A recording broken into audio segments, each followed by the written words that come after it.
Welcome to everyone. We're delighted to have you here during our session today. My name is Maaike Platenburg, and I'm responsible for evaluations at FMO, the Dutch Entrepreneurial Development Bank. And I'm here together with two colleagues today, Mitzi Perez Padilla and Thelma Brenes Munoz, who are both evaluation officers commissioning studies and doing evaluations themselves on the topic of financial inclusion.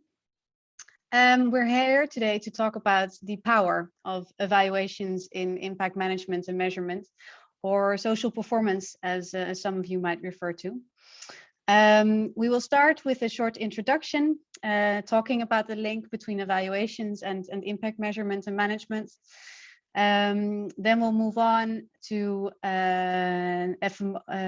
FMO's learnings on evaluations and our move from being about accountability focused to becoming more learning focused in the evaluations that we do. We'll discuss different types of evaluations at a higher level, and then conclude with some remaining opportunities and challenges we experience in this field. I would like to invite you to raise your hand if you have questions, or post them in the chat. Also, feel free to put your video on so we can also see each other, because that also helps livening up the session a bit. And we'll also make sure to have enough room for some questions and answers at the end of our session. Thelma, can you move on to the next slide? So I'm starting off with this picture from the OECD of different impact management guidelines, regulations, principles, standards. And the purpose is not to go through them all because it's a lot. And that's exactly what I wanted to show, that there are a lot of different principles and standards and regulations, etc. And some focus more on higher level principles. Others zoom in specifically on measurement or reporting, disclosure. In some cases, they link to each other and they complement each other. Other cases, there's also somewhat of an overlap. But what we did find at FMO is that although these guidelines and standards focus on many different components of impact management, evaluation and learning is underrepresented. And as a next visual, if you go to the next place, Thelma also shows, you could distinguish different phases of impact management, starting with the strategy setting, ex-ante assessment or steering, monitoring of results, impact measurement, reporting. Some guidelines also talk specifically about exits. However, the focus on learning and review is limited, whereas we believe that it's really crucial to close that loop towards strategy and objective setting, and to make sure you learn and you within FMO, we manage an evaluation program through which we commission external evaluations and also conduct studies ourselves. We started this program about 20 years ago, having a large focus on accountability or on proving impact, showing what the results are. And along the years, this focus has shifted to more about improving impact and learning, as we saw that this is becoming more important in the organization. And not to say that we moved away from the accountability part completely, because that's also important, especially towards our investors and funders. However, learning has become more key. And in this session, we want to go through some of our main learnings in making that transition to more learnings. So I'll hand it over to you, Thelma.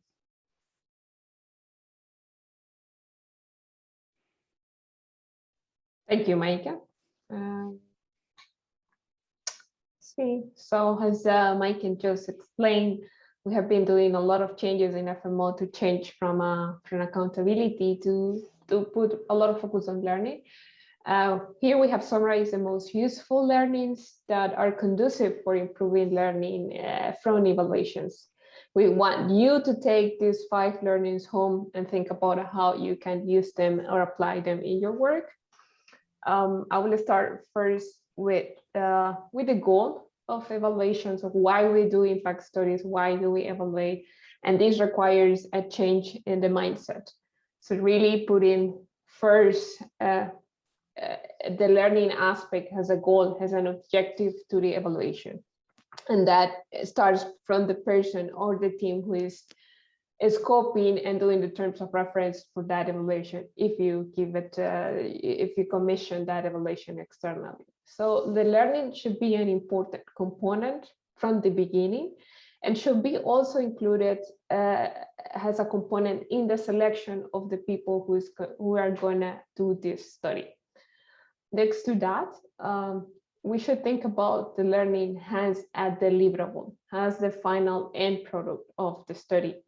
So the deliverable shouldn't be a nice report in our website, you know, where we show nice numbers, but it should be at the next phase. So what is happening when the report is ready, and the implementation of the recommendations.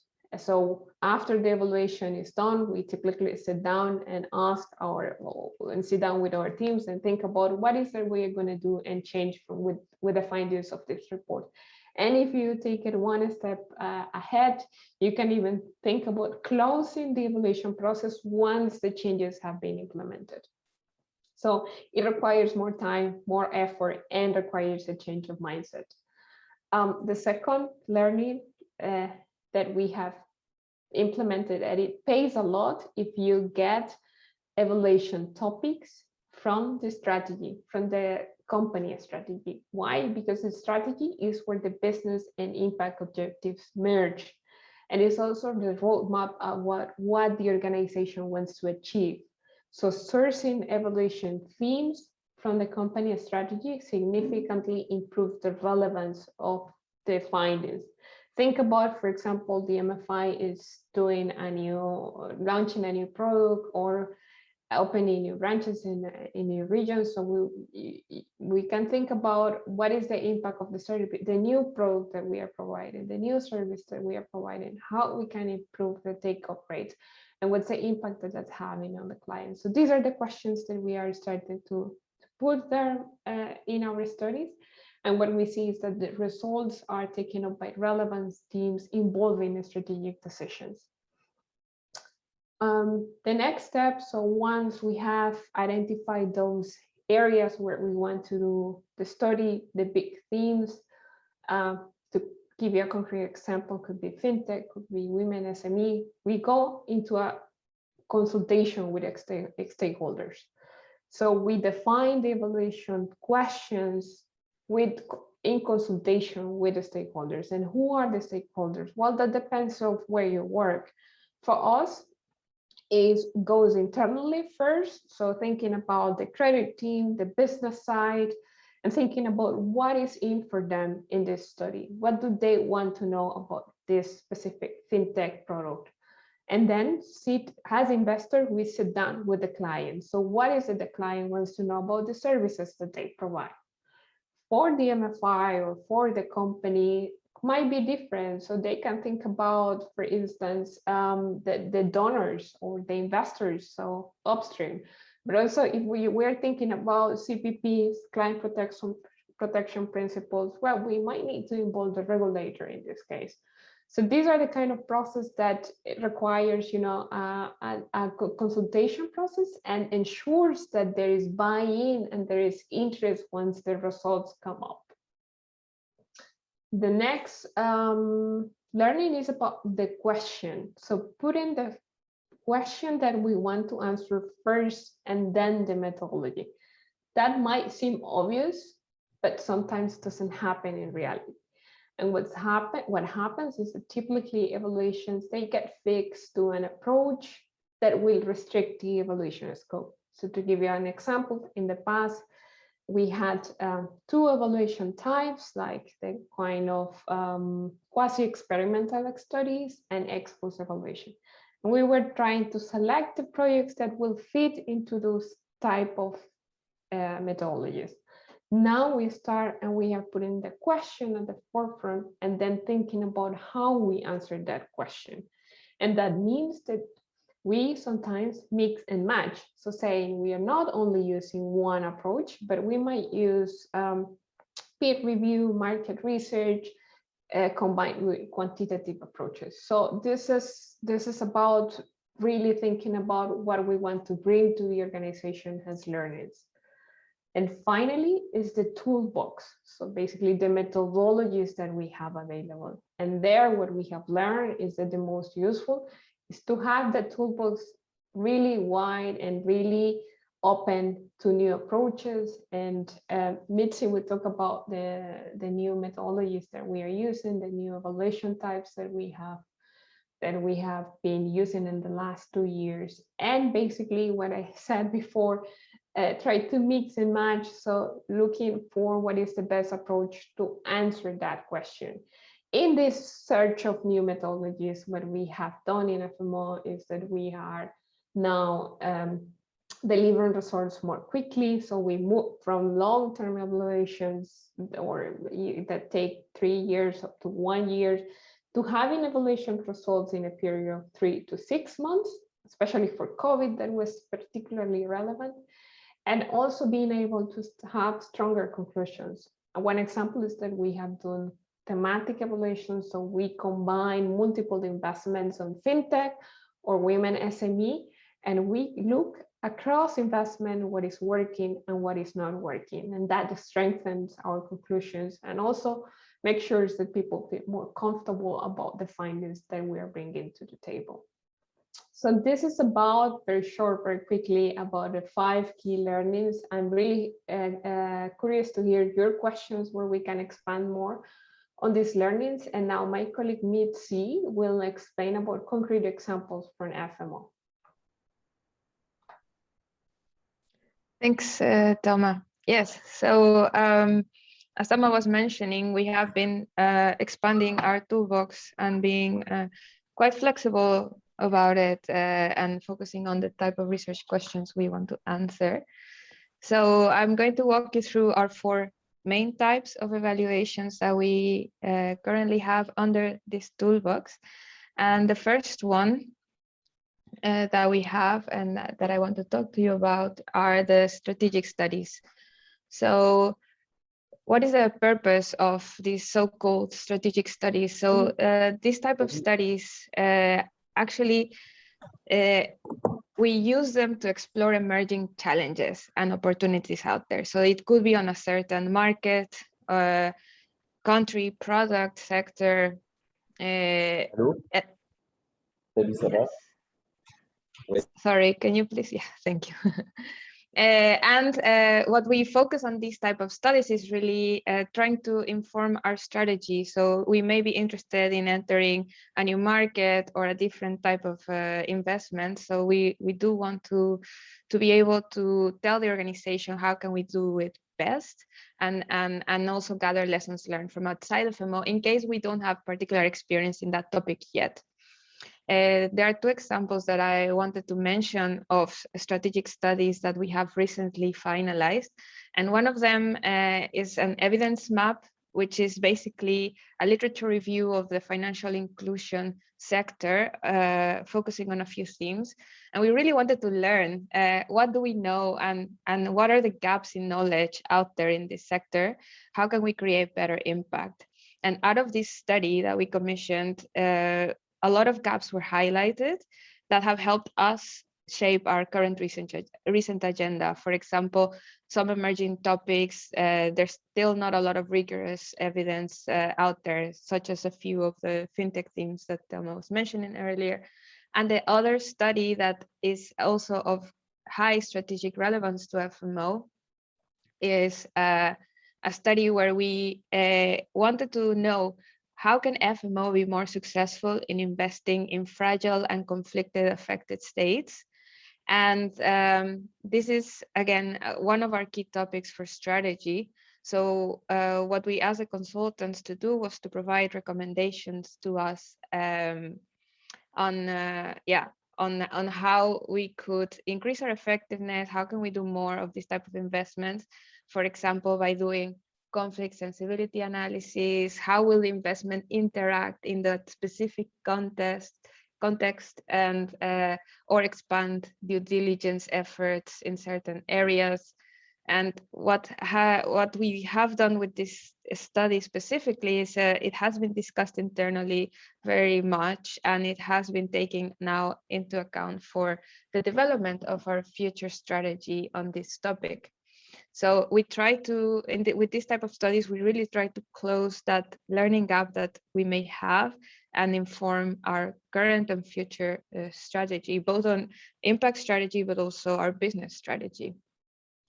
The next type of study that we have here, Thelma already mentioned it briefly, are thematic evaluations. And this type of evaluations really look at FMO investments across several contexts. And what we want to investigate is how has FMO been doing on a certain theme, and how can we learn, again, focusing on the lessons learned around a certain topic. And as an example here, I show the gender finance evaluation, which was completed last year. And here, the overarching theme was the focusing on FSPs that were targeting women entrepreneurs. So in this evaluation, we had 3 MFIs across different geographies, different cultures, different, just very varied context. And the evaluation provided insights into how each of these FSPs was developing, adapting, innovating with their products to target this specific market. So from that, FMO took away certain learnings, such as, for example, the importance of conducting good client protection principles, and the importance of women having more networks to learn from each other. And what is also interesting maybe for some of you here is that when we conduct this type of studies, we, as part of this stakeholder involvement, we really try to have each of the FSPs that participate take the most advantage of the study. So here we provided also, the study provided some learnings for each of the organizations that participated, and recommendations on how they themselves could improve their own either products, learn from each other, and of course that fits also into how FMO can help them better. The next type of evaluation that we do, and this is relating a little bit of how we also used to evaluate in the past, are our investment evaluations. So here we do not take this thematic approach across multiple investments, but rather we focus on one. And the focus on one is we really try to prioritize where FMO can fill in a knowledge gap. So think about the more rigorous experimental or quasi-experimental type of studies that Thelma was mentioning. We try to be more selective with this type of evaluations, as these typically take longer time to show results, but they can provide, they can help fill in knowledge that was not available yet in the sector. And an example of an evaluation that we did in this type of study is the Sembrar Sartawi evaluation, which Thelma is going to have a presentation tomorrow together with the CEO of Sembrar Sartawi in Bolivia to go in depth into this evaluation. So if you're interested, please sign up. But basically what we wanted to do was Sembrar Sartawi had an innovative approach, and we wanted to test whether this approach actually delivered the results that it was intended to, basically whether farmers could experience better incomes.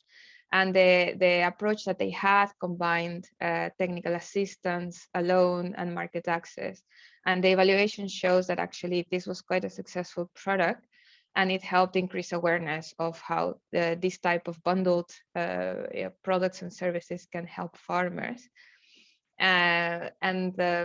Again, if you are interested more to learn about it, tomorrow there's a presentation on this specific study.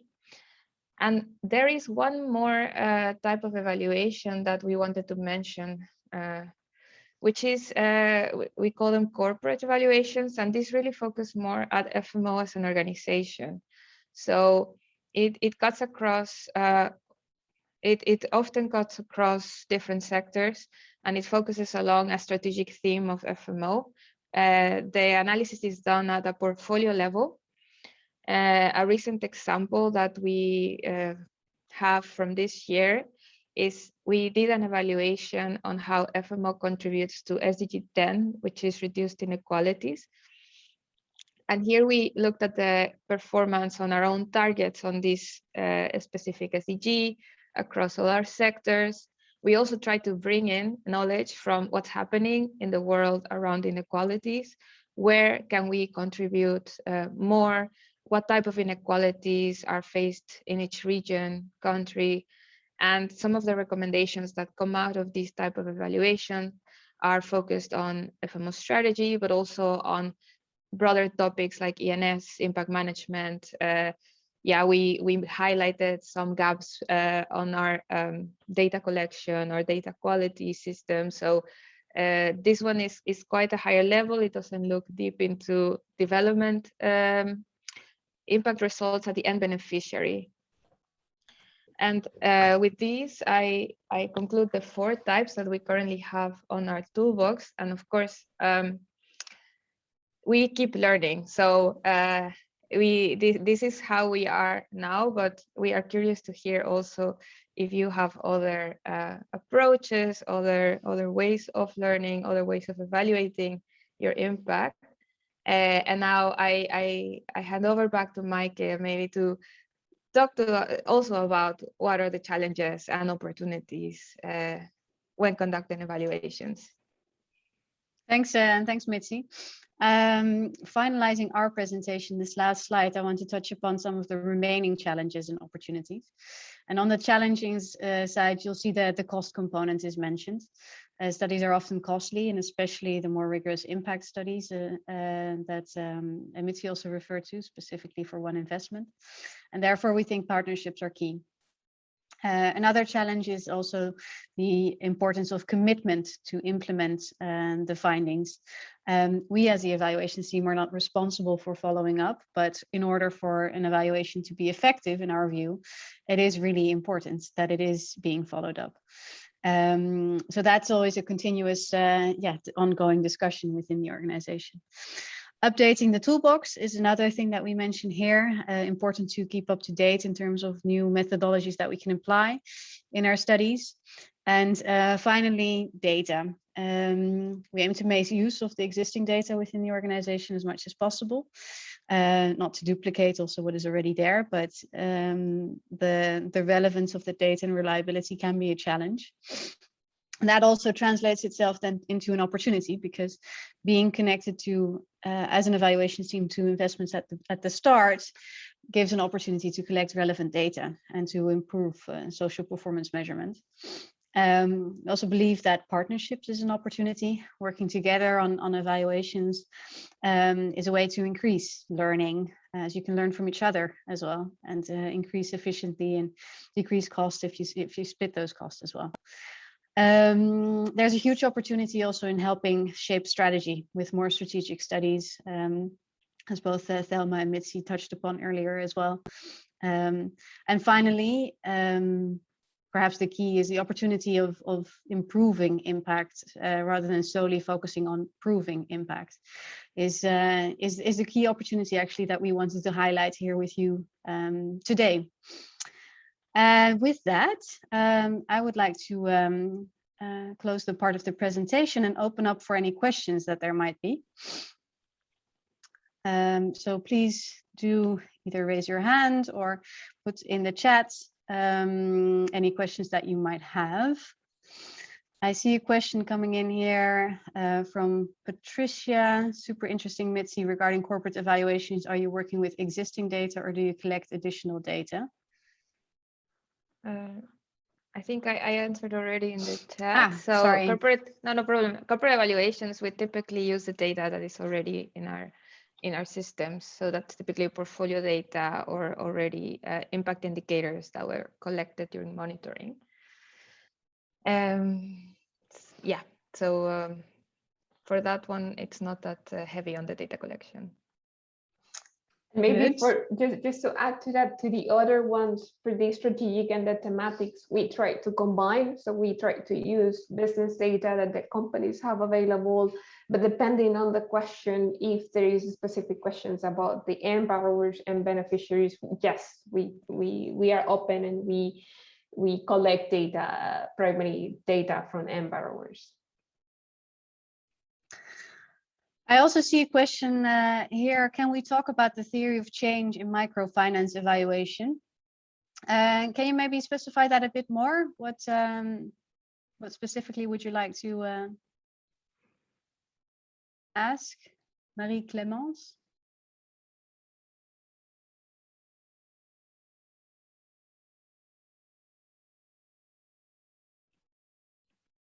If you're still here.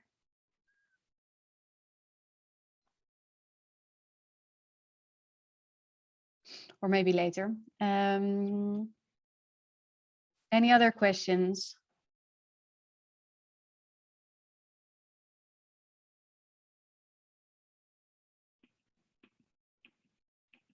Let's see, anything else in the chat? No, any hands raised? Hello, everybody. Maybe I can raise the question. We were discussing, Cécile Lapenu from Cerise, we were discussing yesterday with the Investor Action Group whether the data should be collected and what is the choice that you had on whether the outcome data, so the end beneficiary client data, are collected directly by your financial service provider, by your investees, or if you guide them and help them with external evaluation. And yeah, what is your preferred option, or if you start with external and then you build the capacities of your investees to collect those data and use those data. How do you manage data collection and build local capacities maybe? And thank you for this very concrete presentation. Great. Thank you for that question. Thelma or Mitzi, could you? So you want to go ahead first? Yeah. So I think for the purpose of the evaluations, again, it will depend on, for example, on the gender finance evaluation, there was one MFI that was already quite advanced in their social performance measurement, and they were very interested in improving. So what the evaluation did was only maybe provide recommendations if there were areas where they saw some gaps. It can be that other customers or other investees are at another stage in that development of their social performance. So the evaluation can point towards, where can they see improvement and how would they go about applying them. But that is a recommendation, and that is also something that is up to them if there is enough interest to take up and improve. We do have on outside of our evaluation, let's say, scope, FMO does support customers that are interested in improving their impact management and measurement.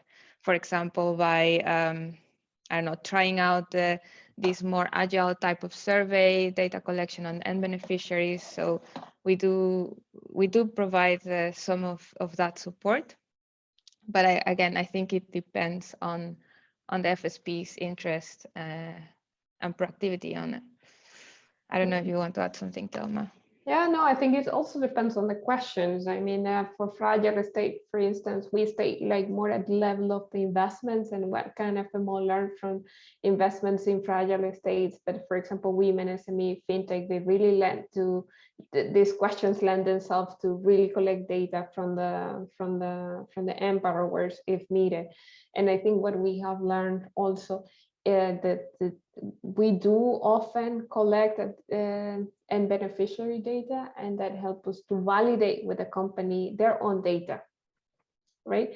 is that those stats reflect what the company has in their own systems. Are we having new insights, new feedback from the clients?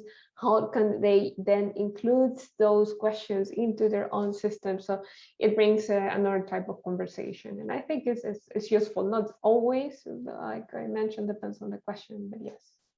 Hope that helps, Cecile.